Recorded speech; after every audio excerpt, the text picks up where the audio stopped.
Hello, viewers. Good afternoon once more, and thank you so much for still staying tuned to Millennium TV. It is 16 hours, Monday hours, where we bring to you the most exciting episodes of Visionary Corner right here on Millennium TV. Once more, you are welcome, and thank you so much for indeed following the program and joining us on this particular edition of Visionary Corner. Remember that we are live on your Top Star Decoders channel 95 and live on Facebook, Millennium TV Zambia. And I'm your host, like always, Doreen Kapampa. And this particular afternoon, it is getting more and more interesting and exciting as we feature Madam Munmeet Ahluwalia, who is an enthusiastic actress with lots of surprises in the entertainment industry. And specific, just to mention a few, it's quite a lot to get to hear from her, even as she gives us that amazing background. But first and foremost, allow me to greet my amazing guest this particular afternoon. Good afternoon and welcome to Visionary Corner. Thank you, Doreen. Good afternoon. How are you? I'm all right. I believe you're doing well, I can tell. We always try our best. Definitely. Well, you've had multifaceted careers, spanning acting, real estate, and corporate work. Just start by telling us a little bit about your background and how you've navigated these different fields. Okay, so I'll start from the corporate world because that's where my career started. Oh. My first place of work I was in the hotel industry. Mm-hmm. I was overseeing Lusaka and Livingston when Intercontinental was managing both hotels. And I wasn't employed through Lusaka. I was employed through the head office then, which was Nairobi. Okay. So I was an executive trainee, and under the support of Hotel Intercontinental Portland. Mm-hmm. And then I started my executive training with the hotel. Mm-hmm. And I was, like any other place, you become an intern, you get exposed, and, on-job training. Mm-hmm. And that's how I found myself, channeling through different departments. Okay. And to cut that whole period, I found myself in the cost control department. Okay. That time, it was a male-dominating portfolio. Mm-hmm. It wasn't believed to be for females. Mm-hmm. But I found myself there. And I was an understudy to an expatriate who was sitting in that position for a very long time. Mm-hmm. It was very competitive because I was very young. Mm-hmm. I was one of the youngest hoteliers. And during my period with them, it was quite challenging because I was competing with people much older than me. Yeah. So I was in my prime, really young, and they were all these, mature, gentlemen. And I was the only female as well in that department. So how did I manage to blend myself and mix within that? Mm-hmm. I'm telling you, it wasn't easy. I know. But you just, fit in. You grow, and then when you have good mentorship, you have good support, you just find yourself flowing. Mm-hmm. Yeah. So it was very, very interesting. And they used to give me a nickname called Spot Checker because I was into controls, managing the whole affair. I was into costing, sales, purchasing and all that. So that was a very, very interesting ride for me. Mm-hmm. But during that period, when I got into that sector, that service sector, my dad passed away just when I was fresh. Mm-hmm. It was quite an emotional period for me. But then you know what? I remembered him saying, "You've got to make it happen." No matter what happens in life, you need to push yourself. I was his little baby. Oh. But when he passed on, that's when reality hit. And, you know, I was like, okay, now I'm no longer Papa's baby. I'm going to be Mama's baby. But I've got to show that I'm going to push and, you know, make myself, you know, get to levels of expectation. That's how I found myself, and I started growing. And then they Zambianized the position. So, by the way, I'm Zambian. I was born in Lusaka. Oh. And, you know, because of that fact that they were Zambianizing the position, it was challenging because I was competing with other colleagues in the department. But then, you know, there were certain requisites that they were looking at, which I qualified for. And I started learning the ropes. I wasn't in a hurry.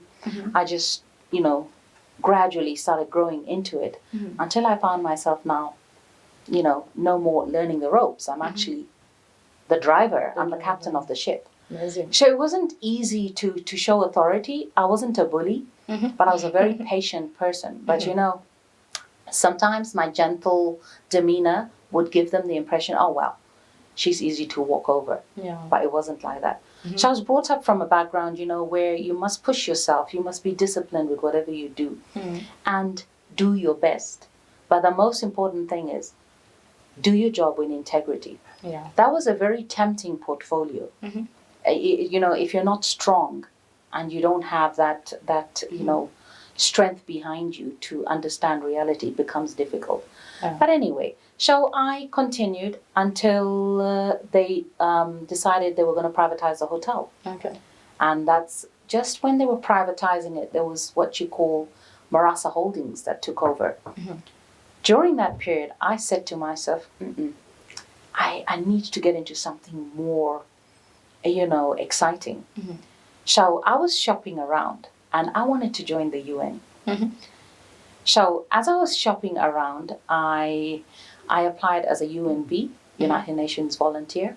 And then at the same time, an opportunity came to be placed in Zambia under World Food Programme. United Nations World Food Programme, which was a very, very good portfolio then. And I applied for both. So when I applied for both, the both of them came at the same time. And the UNV one was going to mean me going to Darfur, you know, and that's just high risk area. You can come back lame, you know, there's landmines. There was a lot of that. So I said to myself, wow, I'll settle for the Lusaka office. So when they interviewed me, it was very competitive. You know, you're competing with so many people. And you do aptitude tests, you do stuff like that. And then this just came in and they said, okay, we have an opportunity for you. You're going to be heading administration because of my background. So I have an accounting background as well. SEMA, AAT, you know, different diverse sectors in terms of academics. But when I joined the United Nations World Food Programme, they wanted to place me in one of the sub-offices to head Livingston. But then, you know, when credentials flow across the globe, the head office then for World Food Programme was Rome. That's when they said, no, you need to place her at the country office, which was Lusaka on Alakinkata Road. It was under the UN common building where UNDP is currently and all that, and different UN agencies. I got into that, and I'm telling you, the UN is an organization that everybody wants to join, but you've got to work. Nobody does your work for you. There's so much traveling because it's all donor money. You know, there's a lot of funding that comes in for different projects. And when those fundings come in, you're expected as a UN agency to use them potentially and credibly. And then at the end of the year, certain funding, certain projects are, you know, looked at, and then you have to, you know, decide whether you're going to pull back the funds. So you need to exhaust whatever comes. It's donor money. So in short, lots of compliance, lots of things by the book. But it's also very diverse because there's so much, there's a lot of extensive training that happens. And, you know, you pump in, you get into different aspects of training. You get into awareness programs, you get into empowerment. They want to make sure that the staff they have are very robust and spontaneously up to date. There's a lot of traveling. So for me, it was lots of traveling locally, because then it was 7 sub-offices. And we used to go, I think I went as far as the refugee camp in Maheba. So, it was all that. So administration is not administration the way you would assume. In UN, it's very diverse. And with them, it doesn't matter what your portfolio is, they will throw you wherever they feel that they should throw you in. So there was a lot of training as well, empowering. So there would be scaling up, scaling down. There were short-term projects, short-term contracts where you would scale up employees, and then just the next minute, you're scaling up to 300, 400 people in just 1 month, and then you're scaling down to 50, depending on the type of project. Because it was food, it was logistics, it was a whole different ballgame. And then we had these inter-agency collaborations as well. So you're supporting this agency, you're supporting. It was very, very. It was a busy overall, period. where was the inspiration coming from to have all these, pursuing multiple careers, and just how are you managing to balance the energy between them? Well, okay, so in the corporate world, like I said, the hotel, the UN, and then after that, I joined the banks. Different spread of careers, but in a nutshell, also connected to what I was, studying or what I was connected to. I don't think I had any portfolio that was an easy ride. It was something that demanded of you, giving your fullest. There was no shortcuts. You had to deliver. So I think my corporate world where I was is what drove me to reach certain expectations, because there's no sitting around on your laurels and just waiting and expecting people to do your work for you. You have to do it. You are a leader, it doesn't matter, but you still have team players. So your success is with your team players. And luckily for me, most of the places where I worked, I was at a level where I was taking care of supporting staff. Before the UN, I was also with Armcorps. No, after the UN, sorry. I wanted to concentrate on business, because that's when I got married. So, we thought of, doing things together. But I'm divorced now, by the way. Anyway, going back to that, I was taking care of technical. So I had the security exposure as well, where you're installing technical equipment, surveillance equipment, and stuff like that. Each and every opportunity that came my way was amazingly different. It was unique, and the fact that you're working or interacting with different walks of life, that's where you understand and appreciate that we all are human beings, but at the end of the day, we've got to know how to stabilize and interact. And then obviously, at some point, when I was still married, I was pregnant, and I have a daughter, one daughter, a beautiful daughter. I decided, okay, you know what? Let me spend time with my child. But then somewhere around 2011, 2012, something hit me in terms of my health. That was one of my lowest, it was the lowest part of my life. I think I was at my lowest, because when I was, we don't know where this happened. I just had this rare retroperitoneal tumor, no cancer in our family, but perhaps because of elements, that were not conducive. I want to be very careful with my words here, because it's a little personal. But I started getting ill. And then obviously there was something growing in me. So when I was pregnant with my daughter, I think it had already started developing. But, luckily things went normal when I had her. I started falling ill. And then, because it was something foreign inside me, they were giving me a steroid called prednisolone. So that was what the tumor was feeding on. So in 1 month, suddenly grew like I was carrying triplets. Hmm. And then we went for, and I started getting sick, because it was in me. Yeah. But when we went for the CT scan, that's when they discovered it was so huge, and they said, wow, she's no time. The best place to go right now is India. I was like, wow. Blessing for me, my brother was already in India. He was doing some other stuff. And when we got the CT scan, it was sent there, and they saw what was there. So with India, you can give them information, but when you get there, they do all their independent tests. Oh, okay. You can explain to them whatever it is, but they want to Start from the scratch. Yes. Yeah. That's how I found myself in India. At that time, my daughter was 2. Oh. But here, they were like, oh, okay, she doesn't have much time. So, where you're receiving feedback like that from doctors here that you don't have long to live. Yeah. It was just mixed emotions. Everything was just crazy, But they said she needs to get out. So the first thing when I got to India, they arranged for the meetings. Everything was done. And then they said, no, you're going to come out alive, child. Oh. So my surgeon was from the US. I mean, he was an Indian, but he was traveling worldwide. Yeah. And I remember him telling me that, you're just going to come out. Just forget about everything. But the issue that was there was they said, come with your daughter. Because I already had a child. Oh, yeah. And they said, come with your daughter. She's your strength. I couldn't understand why they were saying that. But because, when you're in that subconscious state, if you're a mother, you've got a child, your mind, gets into that thought process. So I came out alive. I was in hospital for 3 months. They did say to me, cut your hair short, etc. The normal medical procedures. Yeah. So I traveled with my daughter. Stayed there for 3 months.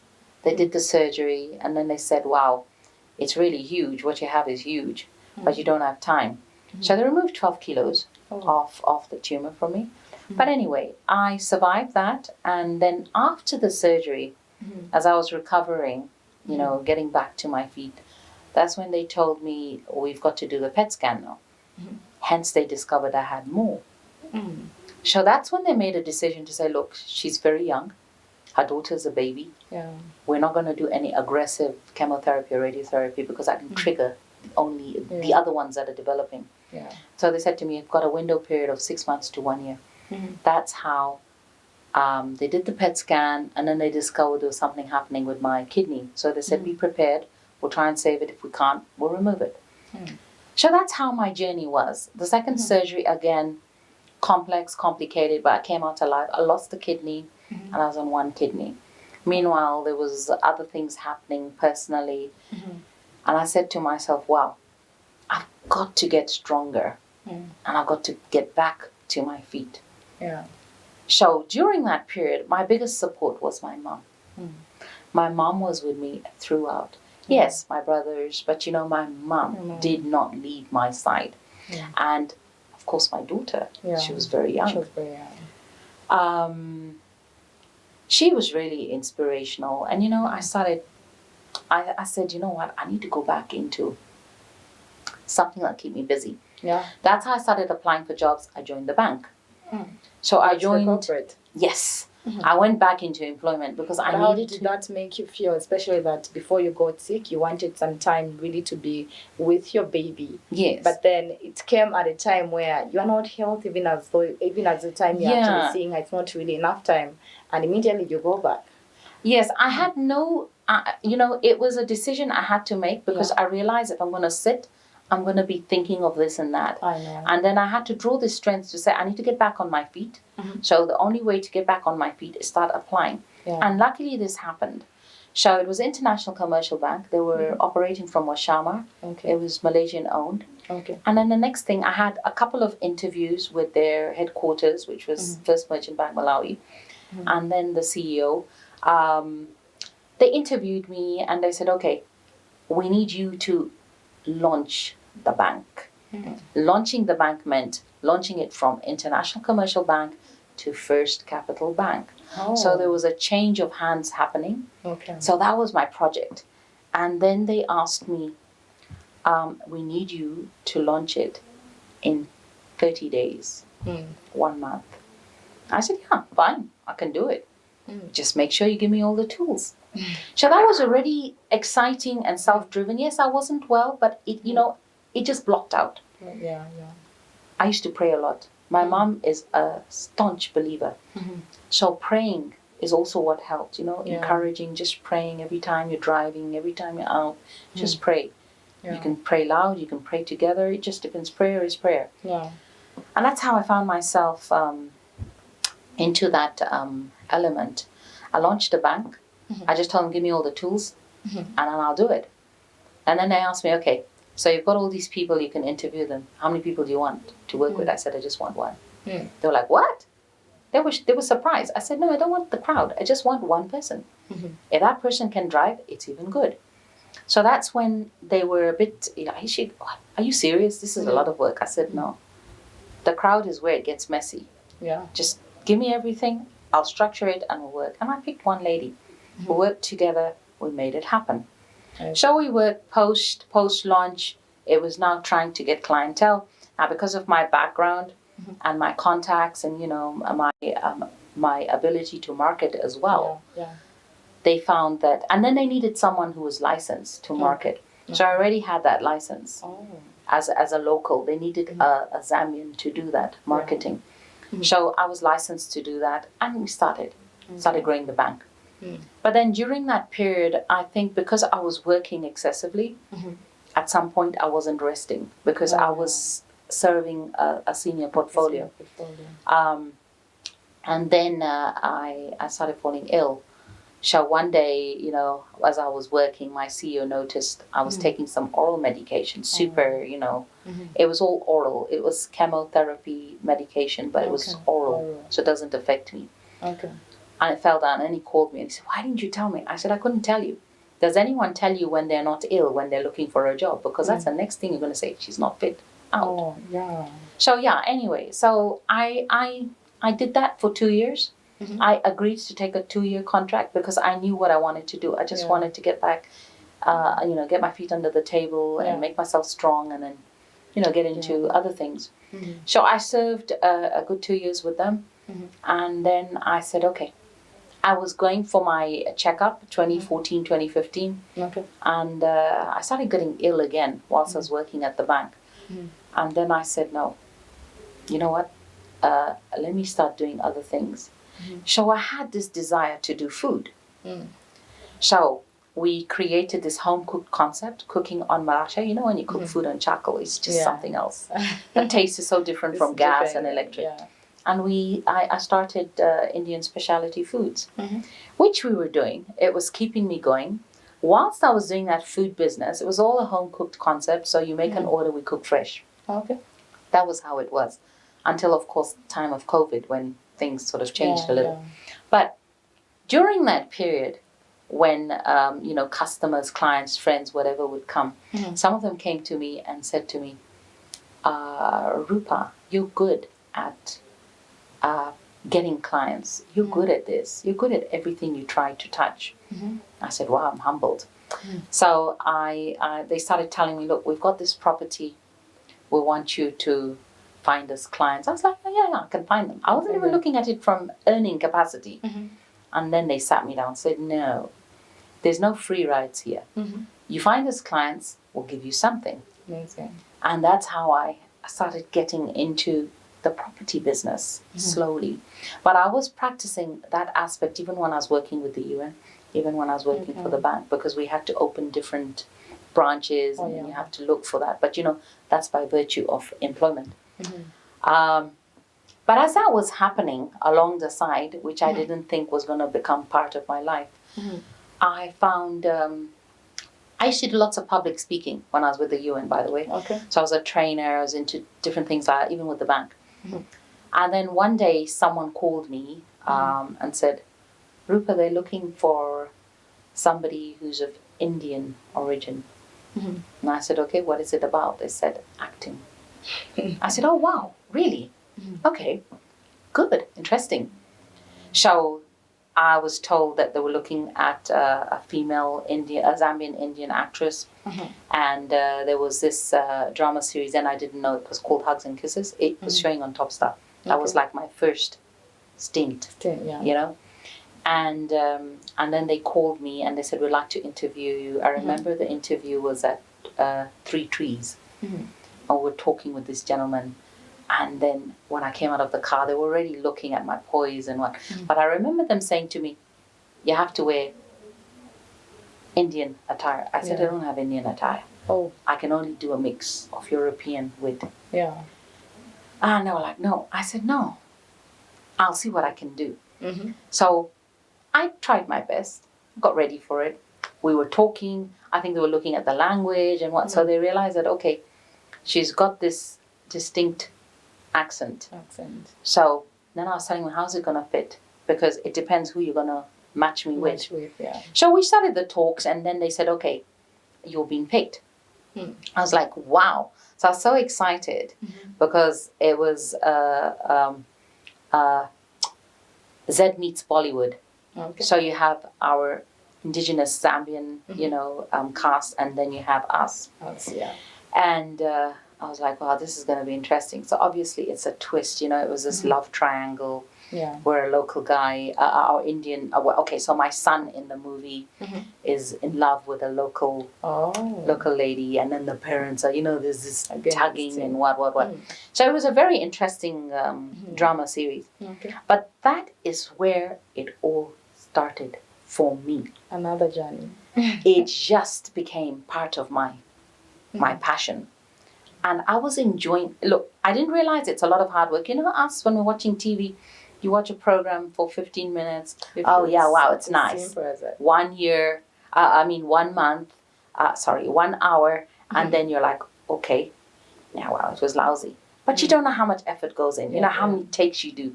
You do close up, you do wide shots, you do this, you do that, you stand, you have to keep repeating. Yeah. So it was a learning curve for me as well. And for me, I was like, are you looking at people who have already got, qualifications to support acting? I said, no, we're looking at someone who's good at public speaking, talented, and just drive with it. I was like, okay, cool. So that grew. Opportunities started happening.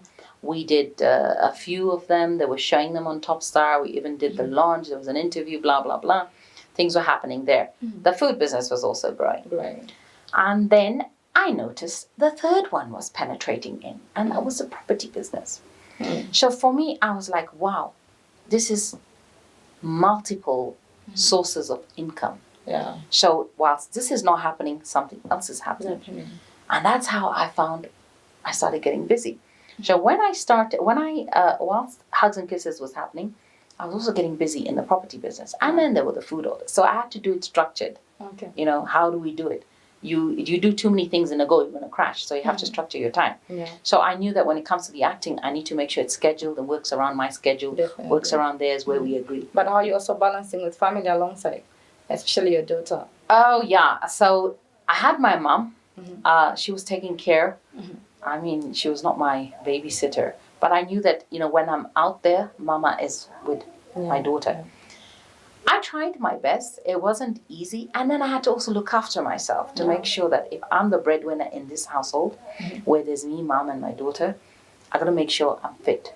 Yeah. So, yes, I would get ill in between. But I'll tell you what, the property business is what made me very strong.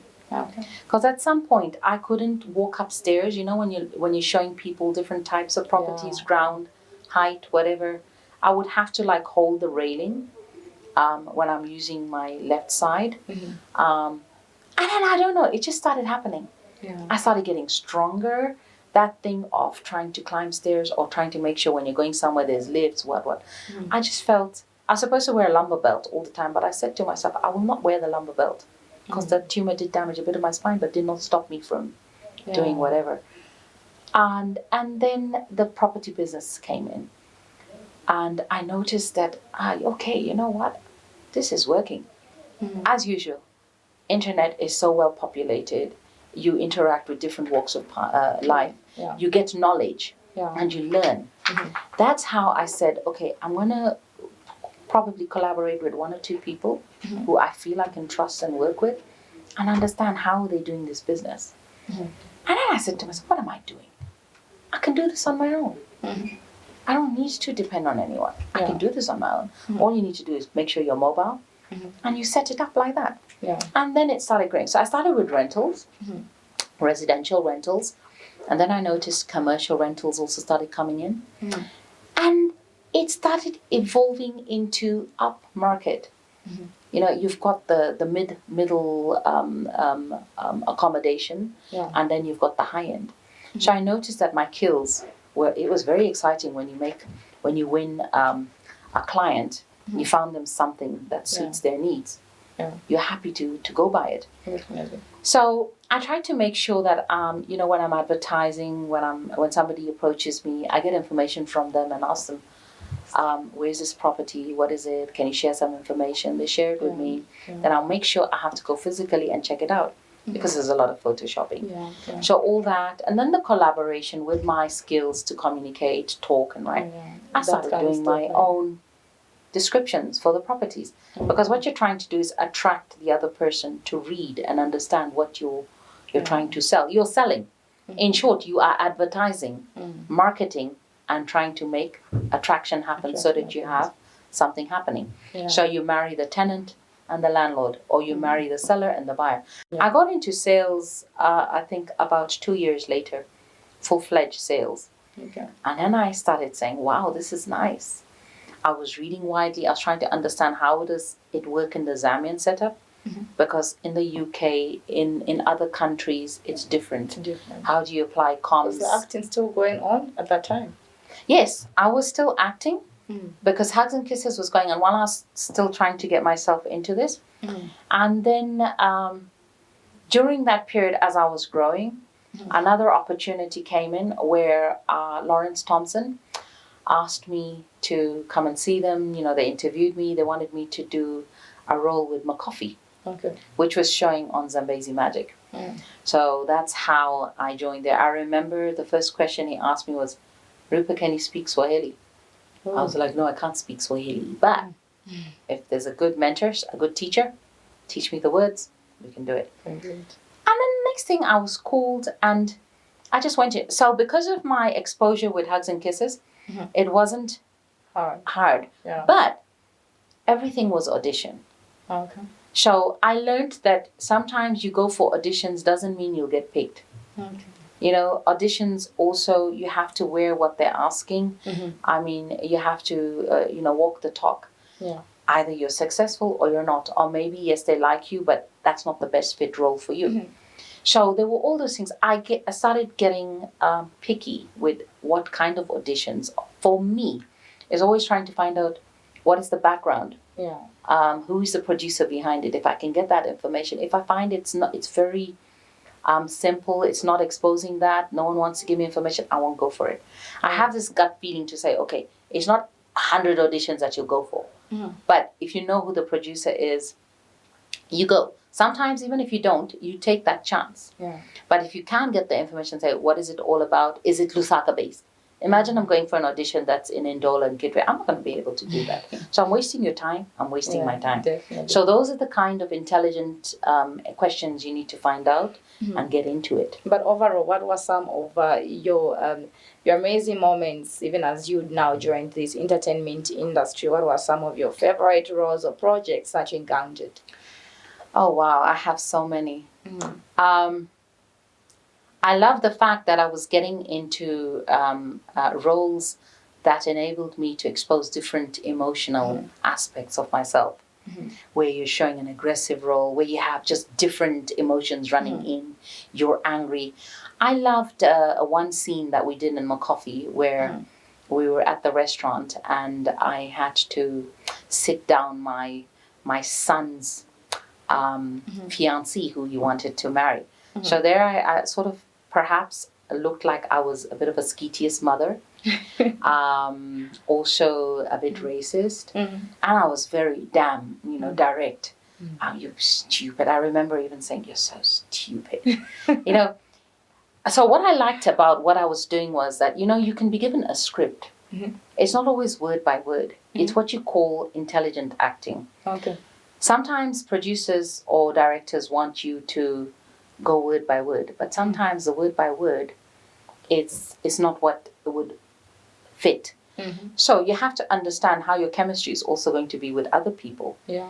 And with me, it was like when I was doing my coffee, I remember they would just say, you're going to do 3, 4, 5 scenes, because they knew I was getting busy. I would, time, wardrobe changes, blah, blah, blah. So very professional. And each producer has their own style. Okay. So different way of doing things, making it happen. And for me, that was amazing, because with my coffee, I was able to do different scenes at different times of the day. There were night scenes, there were early morning scenes, where you're spot on. If somebody says you should be ready at 4, you got to be ready. That's what I liked. For me, time management is a key player. Amazing. And the beauty is, even from the corporate world right up to today, I have never said I'm going to wake up at 8, 9. I am an early riser. So would you say the corporate experience has also shaped or helped you to fit in well in the entertainment industry? Yes, it has molded me, because, when you're an employee, you are a slave. I'm sorry, I'm not saying it in a bad way, but, there's certain things you have to do. You're not boss. Yeah. Somebody else is your boss. And you have to instill that discipline with you as you're growing. Because if you don't, when you start doing your own stuff, you're going to fail. Because how are you going to manage or lead other people? So that for me was very, very interesting. Yeah. It was a good discipline. I carried it with myself. And I made sure that I shouldn't be so relaxed. Yes, I mean, sometimes you want to relax, you want to rest, but it hasn't worked for me. I think for me, if somebody doesn't disturb me for 10 minutes, I'm in that mood to relax. That 10 minutes is good as me having slept 2, 3 hours. So I'm somebody who likes to get things done. If I know I haven't done it, I have to get this done, because I don't know what next. So you are service oriented. You are providing a service. Even when you're acting, it's talent, yes, but it's a service, because if you don't fulfill it, people are not going to watch you. Yeah. You have to understand that different producers have different ways of managing you. Yeah. Obviously, one thing that I made sure when I'm into the entertainment business was I always asked, if they told me, okay, you've been selected, I would try and ask them, what kind of role is it? Because there's certain things I will do, and there's certain things I won't do. I'll just give you an example, though it's not allowed in Zambia. But if somebody told me there's some element of pornography or something like that, I'm not going to go for it. Yeah. So for me, there are those things I need to find out. What am I getting into? Yeah, for yourself. It's always good. It's, and then you can say yes or no. Oh, no. Now, is it about money? I know lots of enthusiastic actors and actresses would take acting as their primary career. Yeah. But you have to look at how you're going to grow. You're not going to grow with your first stint and expect to be up there competing with the celebrities or, people think when you're on TV you're a celebrity. No. Yeah. There are different ways that you get exposed. Everything that you do, you've got to be humble, you've got to be receptive, and you've got to be open to criticism. You don't have to start, behaving like, oh yeah, because I made it here, I want to make it in the other one. Sometimes you may not even have the lead role. So that's the other thing. Sometimes you find actors and actresses, perhaps because they've had a lead role, like Hugs and Kisses was like a lead role, and then I'm expecting to be in a lead role. No, it doesn't work like that. You and him or anyone else, when you're coming to watch a movie, is not even the lead role that you're coming to watch. It's because you've heard Rupa's in it. Oh yeah. I want to just watch that little part that she played. And that little part is where you're going to find amazing things happening. So it's not always being the lead in everything that you do. Sometimes you are support. I've done supporting roles as well.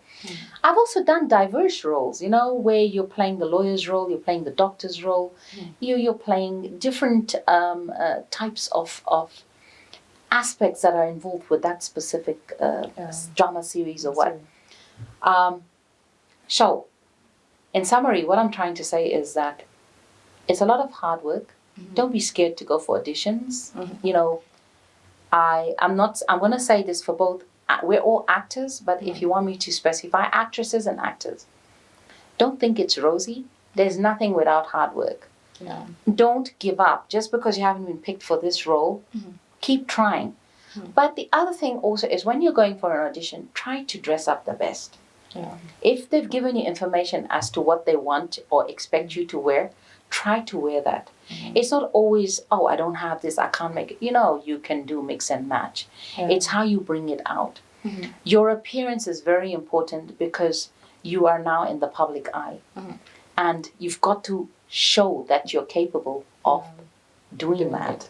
How are you doing, ma'am? Hi, thank you. How are you? I'm very well, thank you. You are an amazing actress, by the way. Thank you. I'm humbled. You deserve it. You deserve it. What else do you do apart from acting? That's a must-ask question. It's okay. It's fine. I'm into the property business, Oh, okay. real estate, so yes. When did you discover that you can actually act?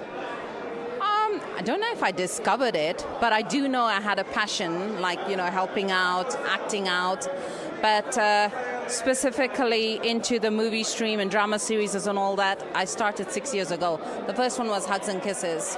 I remember Hugs and Kisses. I remember that. So how are you rating your performance in the production? I know you haven't watched, but how are you rating your performance the way you performed? I think I did my best, but I'll leave it for the viewers to gauge. How are you gauging yourself? I think I did my best. Is that a 9 or a 10? I would say 10 out of 10. 10 out of 10. Well, we are hoping to see the 10 out of 10 there, right? Definitely. All right. No, thank you so much, ma'am, and we really appreciate you being part of our industry, and we're hoping to see more of you on screen because you have the character for it. Thank you. I'm humbled. Thank you, everyone. Zambia, come on, let's do this. Man of Gold is a film to watch. Exactly. Man of God is a film to watch. Thank you so much, ma'am. Just a quick tip to those that are also wanting to balance a corporate career with other passions and pursuits to our women out there.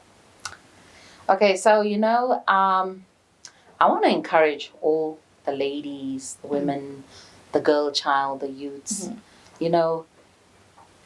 There's nothing impossible. If you have a drive to do something, you can do it. The thing that we sometimes forget is when we get into a certain path, we always think that, oh, it's not working. Sometimes we give up before we've even made it. It's good to be diverse. Let me talk of Zambia. In our Zambian setting, it's good to be diverse. In other places, they would want you to continue with the path that you've qualified in. But there comes a time in your life where you need to try different opportunities, different challenges. Don't be afraid to take a risk. You've just got to push yourself. Don't give up. Your friends can tell you this one can tell you that, but at the end of the day, you need to believe in yourself. Now, you don't have to be someone who's gone to acting school.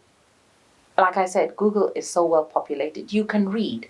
Sometimes you're asked to present a monologue where you're talking to yourself. You look at your expressions. You try to see what is it that you're doing. What are you being asked to amplify? Read about the role. If you know the role, somebody's told you the role. They've told you you're being picked. This is the role. Don't go there like you're ignorant. Come on. We're not born doctors. We're not born, bankers. We're not born whatever. But you learn about it because there's information. Take that information, extrapolate it, and make it work for you. When a script is given, it's not the way it's written. You need to read everything that's penned there. Try to get into it. So how do I get into character? For me, I don't even know who I'm acting with at that point in time, but the script has been shared. I read my lines. I try to understand. It's not just about me. So if a script is shared, I need to understand what is the story about. You're telling a story, and either it's fictional or it's real. So you're telling a story. You need to understand what is it all about before you even get into your role. And then you have to try and understand who are the other characters. So now this is where sometimes actors go wrong. If I've been told that I'm going to be doing an antagonist role, but I'm playing the doctor's role, I'm just there busy learning reading my lines and trying to punch them. But how am I going to know when it's my prompt or when it's the other person's prompt if I haven't read what the other person's supposed to do? So I need to know who's in my role. When you do acting and when you're doing movie shoots or drama series shoots or whatever it is, usually it's not the whole team. They do it in different sectors. You're sectioned. For this role, it's a lawyer, doctor role. It's in an office setup, etc. So you've got to understand the props. You've got to know your lines. Yeah. You've got to know your lines. You need to understand what it is. Some producers want to shoot, not waste time. Some producers will give you a little time to practice, but you've got to be on it. Yeah. But overall, what are some of the biggest challenges that you faced in balancing multiple careers, and just how have you managed to overcome them? For me, it's been time. I have become so overwhelmingly busy. I thought moving away from employment would be easier when you're running the show, especially when it comes to the property business. Yeah. My phone can ring. Believe me, my phone can ring. And I'm someone who will never switch it off. Because I always say to myself, if there's 100 callers, out of that 100, one of them is going to make the hit. It could be a sales call, it could be that. Yeah. Sometimes people want quick service. I've grown, not just at a national level, I've also had lots of referrals outside Zambia where people have referenced me and whatever. So for me, it's been time. I've tried of late to try and say, okay, you know what? I'm going to put my phone on vibrate when I'm eating my lunch or when I'm having my breakfast. But guess what? The phone might be silent before that. When I'm about to have my meal, it's ringing. I've had situations where I'm saying, okay, I'm going to go and have a quick bath. And my mom's like, your phone's ringing. I'm like, okay, Mom. I will never ignore a call. Even if I didn't pick it up there and then, as soon as I'm done, I will call back. That is me. But how has that really shaped you as a person, just to help you grow even as a professional by, having multiple things that you actually touch on? It's made me sometimes try to go back, reflect, rewind, and see how best can I do this. But so what I've done now is, if I've tried to sort of draw a line. The real estate business, the property business is there every day. Okay. So that I know. I can't ignore it. The acting is where now I've been able to tell if somebody's calling me, I'll try and make sure that time I'm supposed to be available with them, I am free. Yeah. And even if people have scheduled appointments, I'll try and see if I know there are appointments which are fixed, I can schedule them accordingly. And I'll tell them, okay, can we do it this way? Can we do it at this time? But then there are those walk-in callers. We have walk-in clients, right? The walk-ins who call. Yeah. How do you tell them? So sometimes you'll find they're calling me on WhatsApp. They're calling me on via normal phone call. So I will just say, I'm sorry. People don't read messages sometimes. You're there sending a text message. This person is just calling you, bombarding you. So I'll tell you what I use. To manage it, there are only two mediums that I use. Mostly it's Facebook, and that's worked also cross-selling, cross-engaging with my entertainment industry as well. And then WhatsApp is where I know I'm sharing directly with a potential tenant or a buyer or whoever it is. Where I know someone has asked me to say, can you engage with our property? And we agree, and there's no one else involved, then I will put a little simple signpost, which will say, property for sale, property for rent with my number. It's very challenging, I'll tell you, because we have the intruders, if I may call them politely, the briefcase agents. They probably know the property or may not know the property, and then they're calling you and they tell me, we've got a client who's looking for A, B, C, D, and they're like, yes. I'm asking, are you direct? And they're like, yes. And then the next thing, oh, there's this other friend, there's that other friend. So they hate me with a passion, because most of my advertisements, or when I'm exposing something, I will say strictly no chain agents. That's because I'm trying to stay them off. I've had situations where, because of the elements, what should I call it, negative players would even go and rip off a signpost from a wall or something like that. But it hasn't, I've just gotten to know how I can sort that problem, for example. So in short, there are challenges in every career. There are challenges. Sometimes you're ready, like even in the entertainment business, like the movies, sometimes you're ready for the scene, and then just suddenly they tell you, no, we're not shooting today. That's a drawback because you're prepared for it. Yes. But it's okay. Sometimes it's good to go through those experiences because they mold you and they make you better so that you can understand how pressure is and how hiccups can be. Nothing is an easy ride. But do you have, let's say, a personal philosophy or mantra that guides your approach to your careers in life? Okay, so for me, first of all, I don't know if I'd call it a mantra. When I start my day, I make sure I'm an early riser. So obviously I'm up by 4.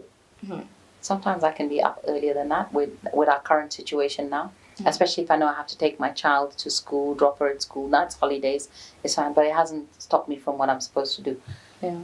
I wake up, and the normal, you wake up, you brush your teeth, whatever everybody does in the morning to groom. And then I pray. I always pray. I always do that. I go outside, check on my pets and everything. Meanwhile, everyone is resting. Then I know I'm starting to prepare breakfast. I need to do certain things. I don't want my mom to be troubled or my daughter. I'll do that. Then when I know it's time for her, I know what time to wake her up. So I'll prepare the day, making sure that I have first of all prioritized what needs to be done as a mother, as a daughter, because I've got my mom, and as somebody who's taking care of different people. I start the day with that. I don't switch on the phone there and then. Okay, it can be on, but I'm not going to start looking at the messages because that's a distraction. That's a distraction. I've had people call me at 0504. Oh, I was jogging and I just saw your signpost. I'm like, thank you very much. Can you call me at 8?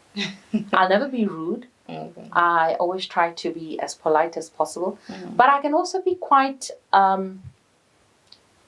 if I'm really stressed or I can be quite agitated. I can be a screamer as well. But this is the thing with me. We have to be real. Yeah. And there's no need to pretend that I'm perfect when I'm not. I do fight, I do argue, I do what, in the household. But how do you manage to take care of your mental health? Even amidst all I think it's good to let it out. Okay. For me, I'm not someone who bottles it up. I used to do that when I had that health issue. But I think, sometimes you need to let it out. But here's the thing. You and I can fight just now. You are going to be carrying it with you like it's some funeral. Maybe in the next 5 minutes, 10 minutes, I'm even laughing with you. I'm going to say, okay, come on. Is it a funeral? Come on. Lighten up.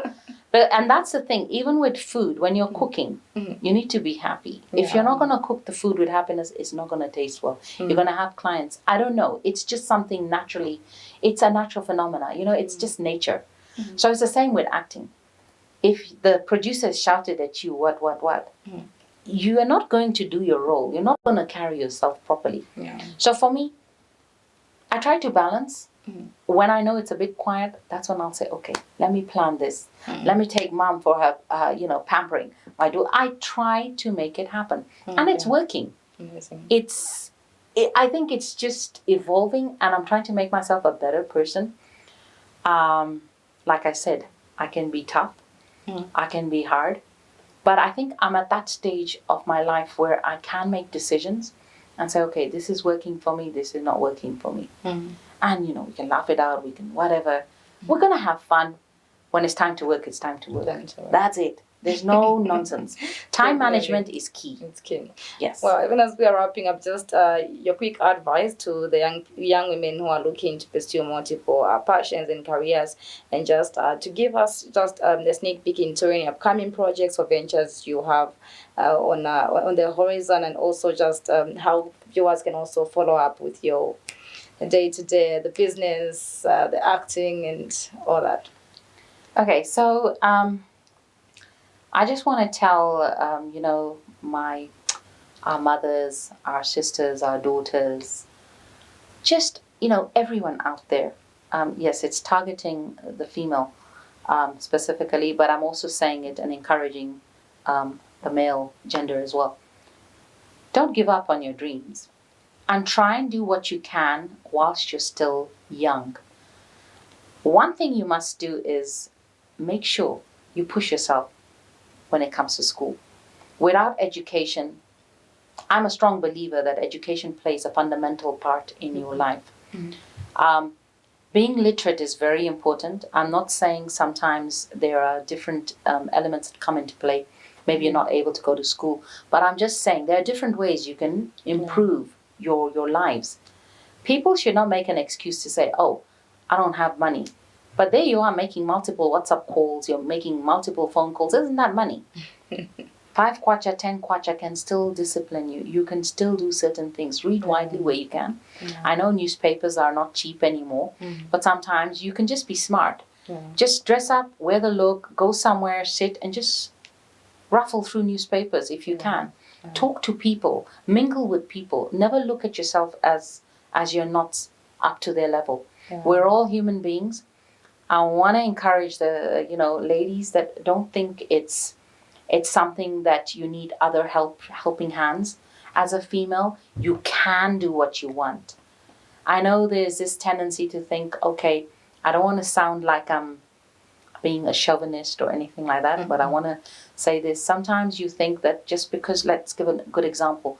Let's say a breadwinner leaves or some unfortunate thing happens during your time and you just feel it's the end of the world. No, pick yourself up. It's not easy.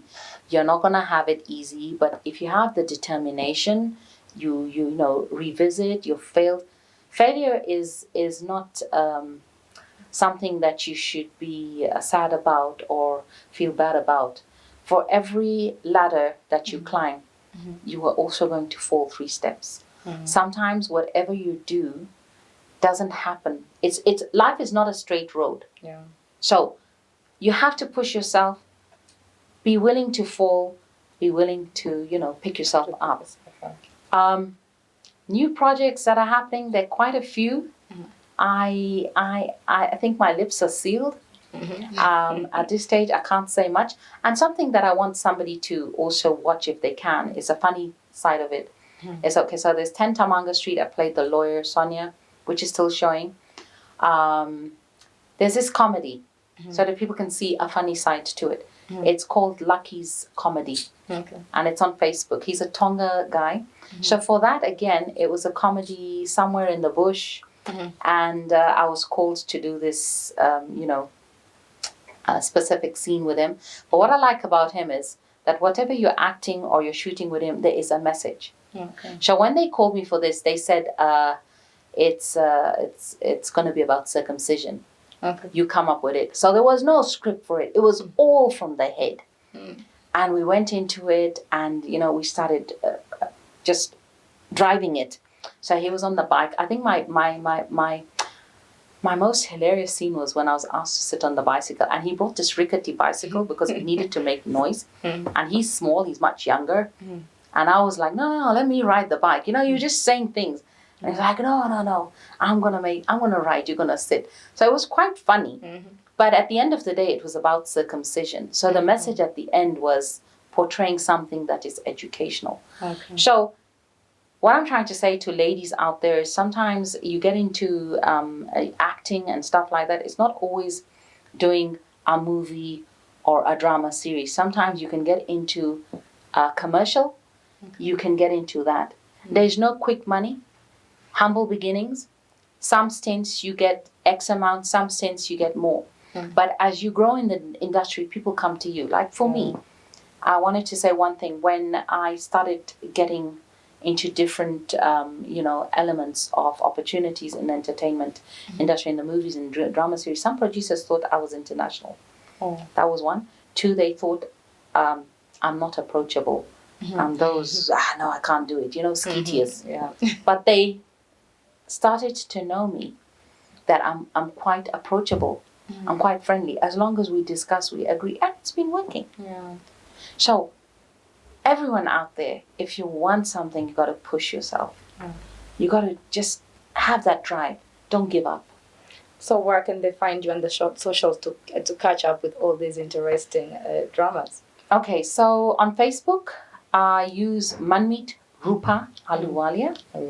And that's Munmeet as in Munmeet, then Rupa, Rupa, Ahluwalia, Ahluwalia. Now with Facebook, you can also connect with Instagram. So Instagram, it's Munmeet Rupa. So whatever I'm going to post on Facebook is also going to be on Instagram. So Facebook is the biggest social media page for me. It's working for me. Okay. I don't boost. I don't believe in boosting for anything that you do, because then you don't know whether it's real or not. Or not. And you don't know if you're capturing the correct audiences. Amazing. Yes. Amazing. Thank you so much, Madam Rupa. It's really a big, exciting journey. I wouldn't know where to capture, but I've been driven. Thank you so much, Doreen. I'm actually humbled to have been invited for this. I know I've been on different shows, but this was something unique because it was more profiling about my life. Yeah. Yes, and if we had more time, I would have spoken more. I know. There's a lot to talk about, but it's an honor, it's a privilege, and I really appreciate the reach out. Yeah. And I'm also humbled to know that I am being watched, I am being looked at. So yeah, Zambia, thank you. Family, let's do it. Let's support each other. Let's do our best, and let's just be happy with what we do. Definitely. Thank you. Thank you so much once more. Dear viewers, this afternoon on set with us on Visionary Corner was Madam Munmeet, or you can call her Rupa Ahluwalia, who is an enthusiastic actress with lots of surprises in the entertainment industry, and specific to mention a few, and of course the corporate. I'm sure we had, I think, a lot of it, and it's been quite a lot to actually consume, but very much interesting and very much helping to most of us, the women out there. It's quite a lot to learn from Madam Munmeet right here, who joined us this particular afternoon. But we do come to the very end of today's episode on Visionary Corner, and I've been your host, Doreen Kapampa. Look forward for more interesting stories coming up to ensure that they spark you, they prompt you to also do something about it and get to be a star like them as well. But for now, it's bye-bye. Enjoy the rest of your viewing.